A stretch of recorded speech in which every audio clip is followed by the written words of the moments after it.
Et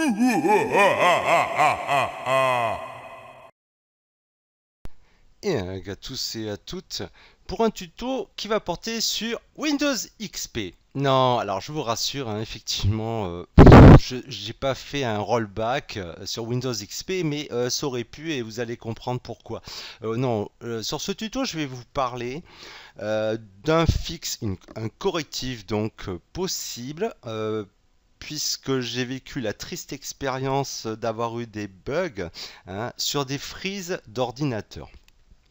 Depuis la version anniversaire, en parcourant les forums, vous apercevez quand même qu'il y a beaucoup de gens qui se retrouvent dans un espèce de pétrin pour lesquels Microsoft offre inlassablement la réponse suivante: revenez à la version antérieure. Donc je me suis dit, je vais revenir à Windows XP puisque Windows XP a de l'expérience, ça tournait bien, voilà, etc. Donc c'est magnifique, voilà, Windows XP. Bon, bref. Alors, je vais vous raconter un petit peu une anecdote. Euh, Comment ça a frisé chez moi depuis la version anniversaire? J'étais tout content. J'ai mis longtemps à me motiver, etc., etc., pour mettre à jour sur la version 16.07, alors que je traînais tranquillement sous la version 15.11 depuis novembre. Et puis finalement, c'est en voulant jouer à Steam que j'ai rencontré ce bug de freeze où pour une raison inexpliquée, mon disque dur ne répondait plus, et notamment le disque dur où j'ai installé mes jeux liés à Steam.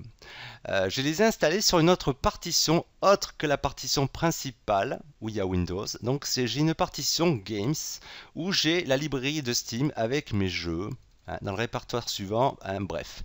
Voilà. Alors, ça ramait. Steam, le client, avait du mal à se lancer. Je voyais plus mes contacts. Voilà, ça patinait, ça patinait. Bon, et apparemment, ça a touché beaucoup de monde et sans que la plupart ne sachent pourquoi. Et n'est juste la triste, hein, voilà, la triste issue que de revenir à la version antérieure à anniversaire. Alors, je vais vous dire comment j'ai résolu le problème à force de m'être arraché la tête et avant d'envisager de revenir à Windows XP. Vous allez cliquez droit et vous allez sur gestionnaire de périphériques. Voilà. Alors, j'ai ouvert deux fenêtres et je vais vous dire pourquoi. Euh, le bug, en fait, pour peut-être ceux qui regardent, concerne l'HCI. Alors, je vous ai fait un link directement à HCI. Si vous ne comprenez pas ce que c'est, je vais vous dire en gros ce que c'est la HCI. C'est un mode de gestion des disques durs qui vous permet de bénéficier de meilleures performances. Ça se règle dans le BIOS. Si vous ne savez pas de quoi il s'agit, vous tapez HCI, Google is your friend. Google est ton ami. Voilà, hein, je ne peux pas tout faire. Je ne suis pas Dieu. Hein, je fais ce que je peux. Voilà. Donc, en fait, Microsoft, en ce qui me concerne, a complètement merdouillé à la mise à jour anniversaire, puisque quand vous allez dans le gestionnaire de périphériques, là où je me suis aperçu du BINS, vous allez à la ligne contrôleur IDE ATA ATAPI. Alors, il s'agit pour vous d'abord de vérifier si dans le BIOS, vous êtes paramétré pour que votre OS prenne en charge la HCI.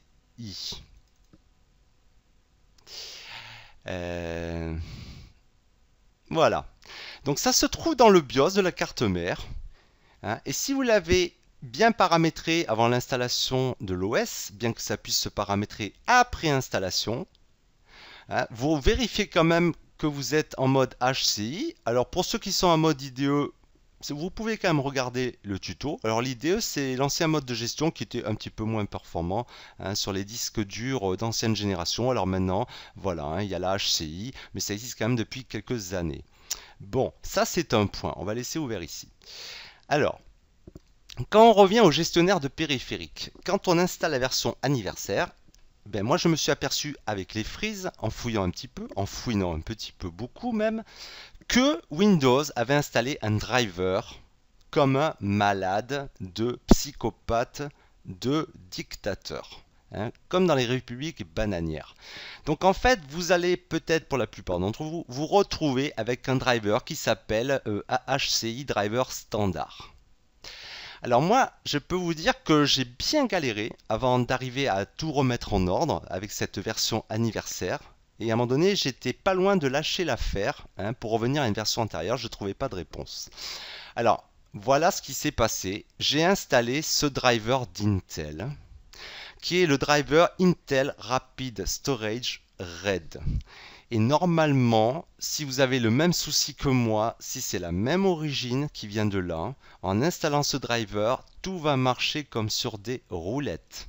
J'ai ouvert une autre fenêtre pour vous montrer par rapport à ma carte mère, hein, qu'il faut se rendre sur le site du fabricant de votre carte mère. Au niveau du support, voilà, pilote et outils. Alors vous, ça peut être Asus Tech, ça peut être MSI, ça peut être Gigabyte, enfin bref, hein. Voilà, vous sélectionnez l'OS. Alors si je sélectionne Windows 10, je m'aperçois que pour ma carte mère qui commence à être un petit peu datée, il n'y a pas de mise à jour concernant des drivers beaucoup plus récents et concernant les drivers, voilà, hein, liés à la HCI. Alors, rabattez-vous sur l'OS antérieur, même si vous tournez sous Windows 10. Moi, j'ai trouvé mon bonheur avec Windows 8.1. Alors, vérifiez quand même que vous êtes en 32 ou 64 bits, hein, avant de télécharger pour rien la bestiole. Donc voilà, moi j'ai pris, voilà, SATA. J'ai pris ces drivers pour ma carte mère qui sont certifiés sous Windows 8.1 en 64 bits. Voilà. Donc il y a un exécutable, vous l'installez et il vous demandera de redémarrer la machine. Si par hasard vous avez la ligne Microsoft ou Standard HCI Driver, cliquez droit sur la ligne et vous faites désactiver. Là on ne le voit pas dans le menu, mais vous le faites désactiver. Ou alors désinstaller, vous aurez à redémarrer le PC et ensuite installer ces drivers fraîchement récupérés sur le site du fabricant de votre carte mère. Et je peux vous dire qu'il n'y avait pas photo. Le client Steam s'est ouvert comme il s'était ouvert sous la version antérieure 15.11. Les jeux se sont lancés du premier coup, ce qui n'était pas le cas après la mise à jour anniversaire. Voilà, donc jetez un œil sur la ligne ici, contrôleur IDE ATA à tapis, virez cette saleté de driver standard que vous a collé Microsoft à votre insu et installez l'Intel Rapid Storage. Moi j'ai essayé de récupérer sur le site officiel d'Intel les derniers drivers IRS, Intel Rapid Storage, mais il ne voulait pas s'installer sur ma bécane, d'où je vous dis mon conseil d'aller voir directement sur le site du fabricant de votre carte mère et de faire des tests comme ça. Donc vous voyez, je tourne avec un driver certifié Windows 8.1 et ça tourne nickel sous Windows 10. Voilà. Bon, ça c'est pour ceux qui ont des cartes mères qui commencent à dater. Alors, qu'est-ce que je voulais dire d'autre? J'en profitais au niveau des freezes pour essayer de proposer un autre fixe, un correctif, parce que j'ai vu passer sur les forums de nombreuses personnes qui, sous la version anniversaire, avaient perdu le Bluetooth. Et oui, le Bluetooth. Ici, là, l'icône de Bluetooth. Voilà. Hein. Ils sont dans la misère parce qu'ils n'ont plus de Bluetooth. Donc, ils ne peuvent plus paramétrer le Bluetooth. Et s'ils vont dans le gestionnaire de périphériques, comme ça, ils n'ont plus l'icône Bluetooth. Ou alors, elle est grisée. Vous voyez, il vous manque que l'icône Bluetooth qui n'est pas du tout active avec un message d'erreur si vous faites propriété. Hein, voilà, bon voilà, il n'y a même pas de message du tout. Alors que moi, si je vérifie, voilà, le périphérique fonctionne correctement chez moi. Parce qu'effectivement, je vous le raconte aussi, hein, même si vous en foutez, j'ai eu cette icône Bluetooth qui a complètement disparu aussi à un moment donné après la mise à jour anniversaire. C'est génial. Donc ceux qui ont des souris sans fil, des claviers sans fil, des gamers, etc. Bluetooth, avec du matos Bluetooth, eh ben, je vais vous dire, vous pouvez toujours tester ce correctif puisqu'il a marché chez moi. Alors ça c'est pareil, c'est de la bidouille Yoda-san. Qu'est-ce que j'ai fait pour récupérer mon icône Bluetooth qui marchait très bien sous la version antérieure 15.11? Eh bien en fait, je suis allé dans le BIOS de ma carte mère.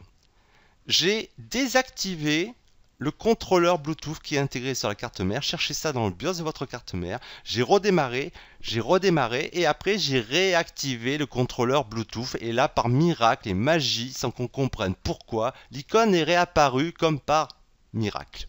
Voilà. Sur ce, je vous dis bon courage. J'espère que ça aura résolu vos soucis. Ah si, j'avais oublié. Si vous allez dans paramètres, ça c'est un petit encart concernant le disque dur. Vous allez dans l'accueil, vous allez dans système, vous allez à stockage. Voilà. Ça c'est en rapport avec les partitions et les frises que j'ai décrits en première partie. Il a été conseillé à un moment donné, certains connaissent l'astuce, pour pas engorger la partition principale avec les applications téléchargées via le Windows Store. Certains ont pu lire des tutos qui conseillaient effectivement, grâce à cet écran de Windows, de pouvoir installer les nouvelles applications ici, sur un endroit différent. Alors, vous avez peut-être eu le freeze, effectivement, à cause de ce mauvais driver installé et parce que vous avez installé par défaut les nouvelles applications sur d'autres disques durs ou partitions autres que la partition principale où se trouve Windows. Voilà. Donc pour ceux qui sont uniquement concernés comme ça, rabattez la localisation d'installation des nouvelles applications que vous téléchargez sur la partition principale, parce que apparemment la partition principale semble épargnée par la mise à jour de Windows anniversaire. Voilà, sur ce je vous dis bonne journée, bonne soirée, c'est dimanche, faites-vous pas chier, ciao.